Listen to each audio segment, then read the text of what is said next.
G'day and welcome back to my channel. Now look, it's the Viking ship.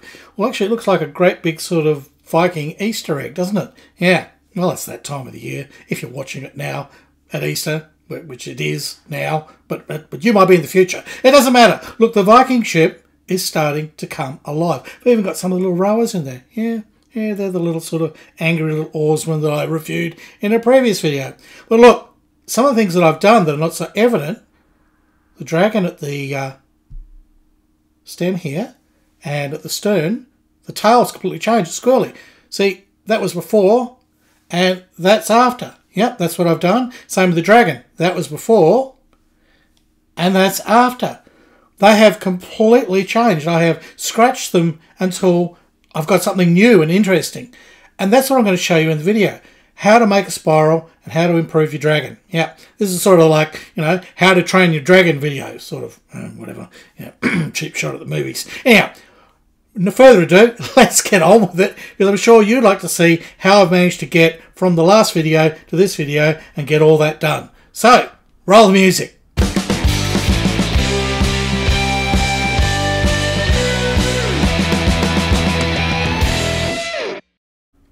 So the dragon's head on here is not bad, but I think we can do better. But that won't take a lot to fix.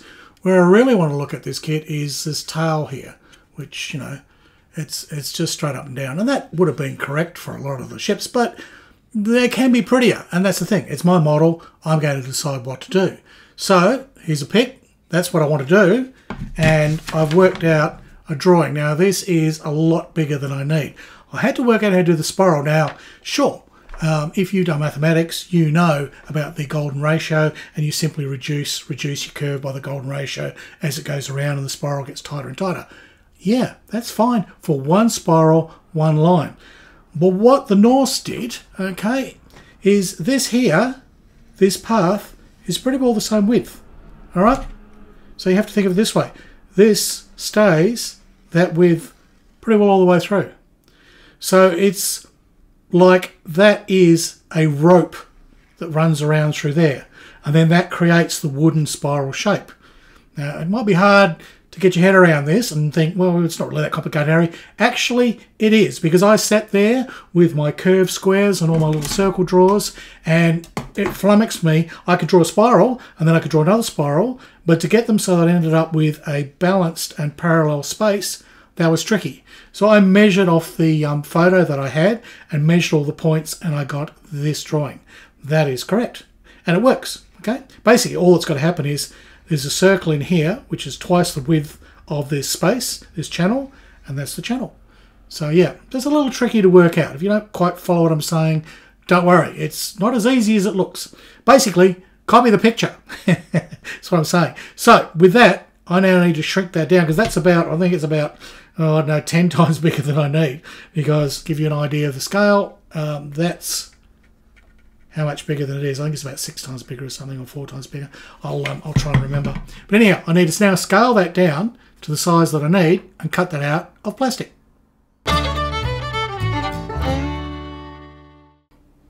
Alright, scaling that down from that's basically 96 wide down to what I figured out would be 15 wide, I've got this. Okay, it's very rough.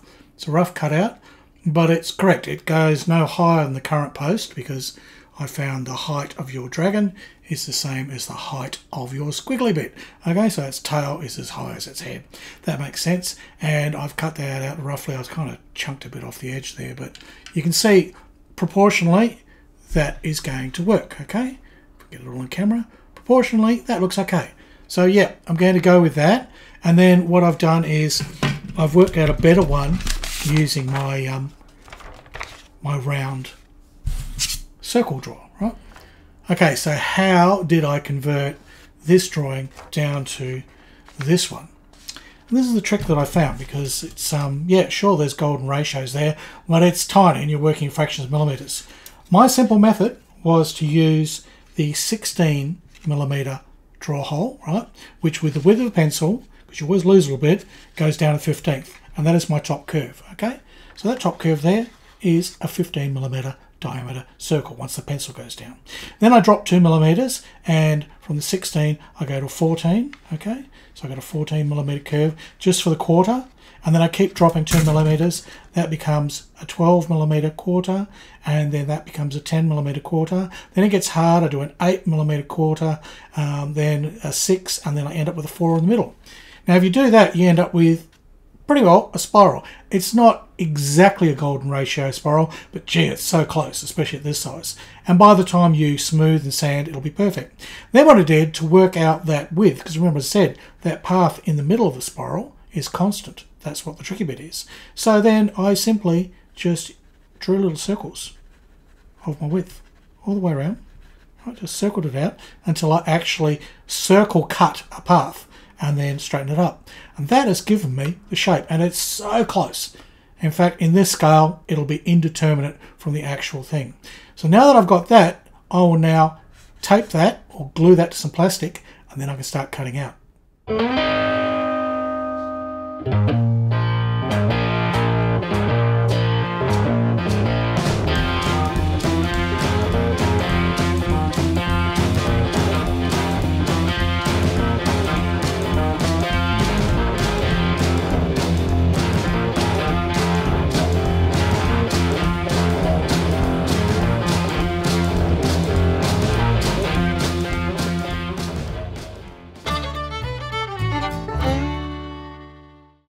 I used a 1mm drill bit here in my pin vise, and I follow that little black spiral that I'd sort of fattened out in the middle of my sort of golden ratio sort of drawing there.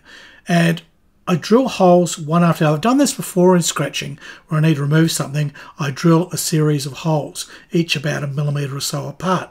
And then the idea is once you sort of drilled all those holes, see, there they are, you've got a little run there, and you can start to actually cut it out from the holes. It's an old woodworker's trick when you've got to sort of cut out a funny shape, is you drill a whole pile of holes, and then you can usually sort of get your fret saw out and cut through. So I'm using exactly the same sort of method, but I'm doing it on plastic. So here we go, drilling more holes. Yes, this is riveting stuff, Harry. Come on, can you get on to the interesting bit? All right, so there's our holes, yep. And now I get the knife out, and it's simply a matter of cutting between those holes so that you actually start to create the shape. You've got to remember your shape, of course. You don't want to sort of bugger that up. Once you've done that, then you can get in and really start working on the curve with your knife, as I'm doing there.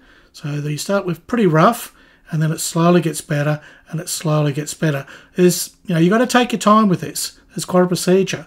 At this point, I've got the file out, and the only way that this is going to sort of start to work is to put the file in. And even after the file, it's still fairly rough, and I will spend almost 2 hours sanding that until I got it perfectly smooth. Doing the outside was a lot easier. All I've got to do is get my trimmers out and work my way all around. So that's the handy thing of having this like drawn and then the drawing stuck to your piece of plastic. You can then work off that. And here I am doing the final bits. Now you've really got to take your time here. You've got to be very careful. I'm scoring that line because that's going to be a snap. But before I can do that, I've got to get out this little choke piece here, and you have to be so careful because it'd be so easy to break this spiral if you try to rush it. So yeah, it's fiddly, it's slow, but you sort of just take your time, and it's actually quite cathartic. It's quite enjoyable. You just don't rush, and there you go. That bit's out. We're nearly done.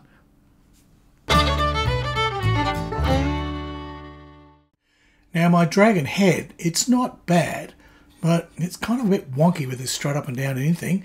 And if you sort of have a look at them online, like this one that I've basically found, it should sort of go straight up and the tongue comes out, at least on this version, and I think that looks better. Okay, so what I'm going to do is I'm going to actually allow this to curve back, which is, a lot of the ones, the Viking ships, you see this curves back, and that's what I'm going to do. At the tail, that will curve in. So I'm going to have that curving in look, okay, which is indicative of what I want to do. It might not be correct for the Gokstad, but they don't know because they don't have the posts, all right? So mine's going to curve into there, which will give a much more elegant looking stem post here. And then I've got to create just the lower jaw and the tongue, which will just be a couple of tiny little bits of plastic that I'll put in there. So that doesn't look hard. Let's have a go at that. So starting very carefully, I'm trimming off the plastic a little bit at a time. You don't want to sort of go into gung-ho, a little bit, always slightly less than what you need, and then you can of course get in there and sand and see if that's close to your shape. So that's sort of cut that bit away. Now I've got some 1mm thick plastic here that I'm going to make the bottom of the jaw and the tongue, although I did change my mind on the tongue later. So using my rule, I'll just cut about a 1mm wide, so I've basically made a 1mm sort of box end sort of thing here. Now that I'll have two pieces, a long and a short. I only ended up using the short. Now the short piece I need there for the jaw, right? Lower part of the jaw. But we need to bend that, so get out my trusty little tweezers and then very carefully give that a bit of bend. Now you've got to be very subtle with doing these. You push that too hard, the whole thing snaps. But I didn't need much of a bend, so if I could just figure out how to hold it. There you go, Harry. That's going to go in there, and that will provide the bottom of the jaw with a bit of finagling.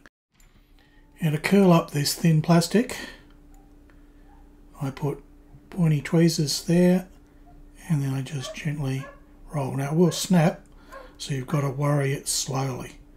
So worry it a bit slowly. Don't try and push it like you want to make it snap. Worry it, worry it, worry it. Start with a wider curve, pull it in, and it starts to curve nice and tight. And you just keep doing that. So you hold it, worry it, big curve, and then pull it. And as you get the really big curves, you can roll it into a circle. And there you go. That's how you make your tongue. And then that will sit on here. So I'll glue him in now, and I've got that lower jaw looking right, and I've got a curly tongue. I think that's going to look a lot better. So there we have it, from a simple drawing down to sort of a tiny mock-up, and then I have realised it. I have got that tail looking exactly the way I want it. And this will be basically the setup for the boat.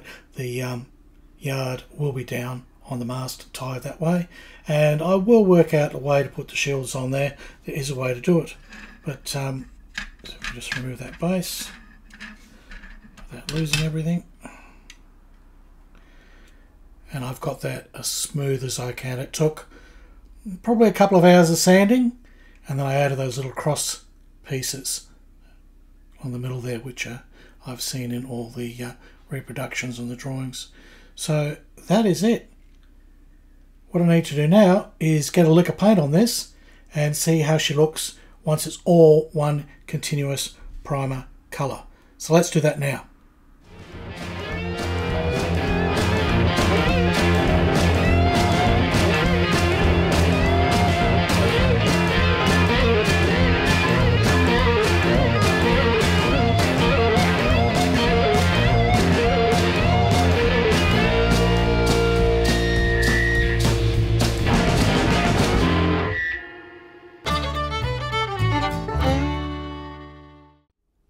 And there she is.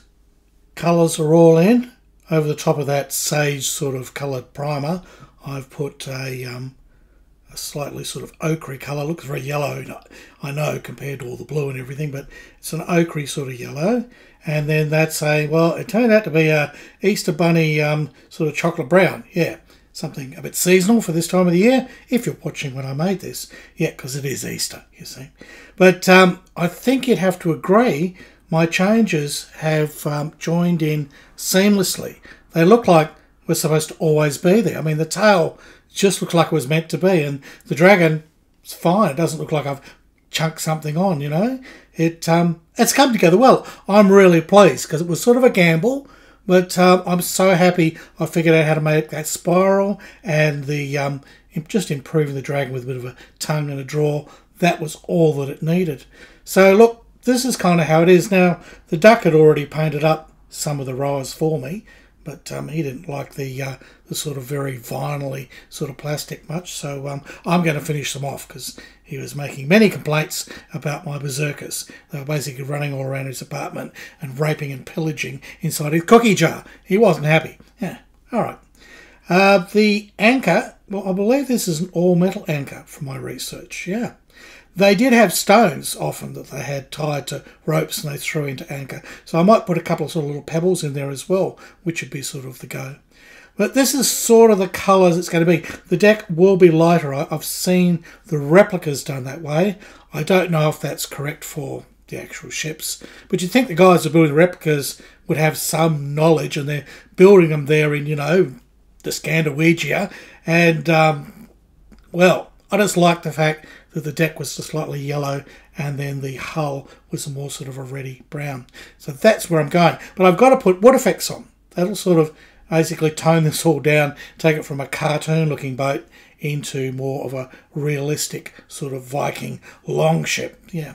And I've got to work on putting those shields on because, yeah, look, I'm going the shields. I don't care what the research says. I really don't.